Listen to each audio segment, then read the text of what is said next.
மலேசியாவின் ஆயர் குனிங் துணைத் தேர்தலில் இந்தியர், ஒராங் அஸ்லி வாக்காளர்கள் முடிவை தீர்மானிப்பார்கள் என எதிர்பார்க்கப்படுகிறது. அரசியல் ஆய்வாளர் டத்து மு. பெரியசாமி எழுதிய பகுப்பாய்வில், ஏப்ரல் 28 நடைபெறவுள்ள இத்தேர்தலில் பாரிசான் நேசனல் (BN) மற்றும் பெரிகாத்தான் நேசனல் (PN) போன்ற கூட்டணிகளுக்கு இடையே கடும் போட்டி இருக்கும் என குறிப்பிடப்பட்டுள்ளது.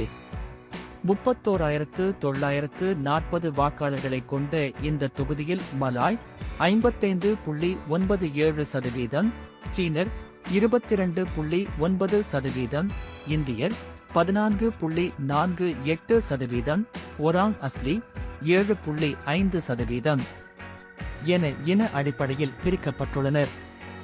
1986 முதல் BN சேர்ந்த UNO இத்தொகுதியை தங்கள் கட்டுப்பாட்டில் வைத்திருந்தாலும், VRU ஒன்றிணைந்து PN மற்றும் பாஸ் கட்சிகள் மலாய் பெரும்பான்மை பகுதிகளில் BN செல்வாக்கை குறைத்துள்ளன.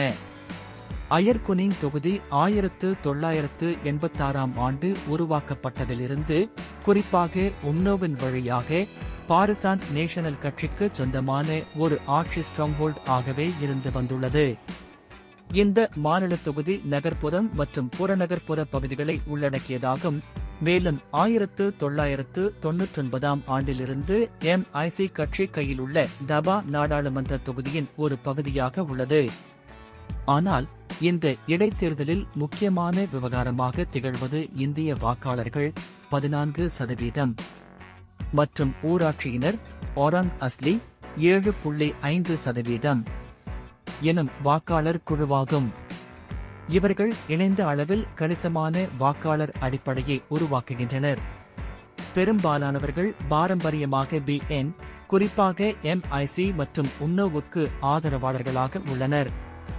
மலாய் வாக்காளர்களின் ஆதரவு B-லிருந்து PN-க்கு மாறியதால், இத்தேர்தலில் இந்தியர் 4600 மற்றும் ஒராங் அஸ்லி 2000 வாக்காளர்களின் பங்கு முக்கியமாகும். 2007 ஆண்டு ஹிந்த்ராஃப் இயக்கம் BN-க்கு எதிராக இந்தியர்களை திரட்டியது போல, தற்போதைய பொருளாதார சிக்கல்கள் அல்லது சமூக பிரச்சினைகள் இந்தியர் ஆதரவை பாதிக்கலாம். BN நிலையான ஆதரவாக 8000 வாக்குகள் இருந்த போதிலும், கடந்த தேர்தலில் BN 2213 வாக்குகள் மட்டுமே வித்தியாசத்தில் வென்றது. MIC இன் தலைவர் தான் ஸ்ரீ S.A. விக்னேஸ்வரனின் தலைமையில் இந்தியர் வாக்குகளை ஒன்று சேர்க்க BN முயற்சிகள் செய்ய வேண்டும். இத்தேர்தலில் பாஸ் ஆதரவும் 5000 7000 ஆகஸ்ட் உயர்ந்துள்ளது.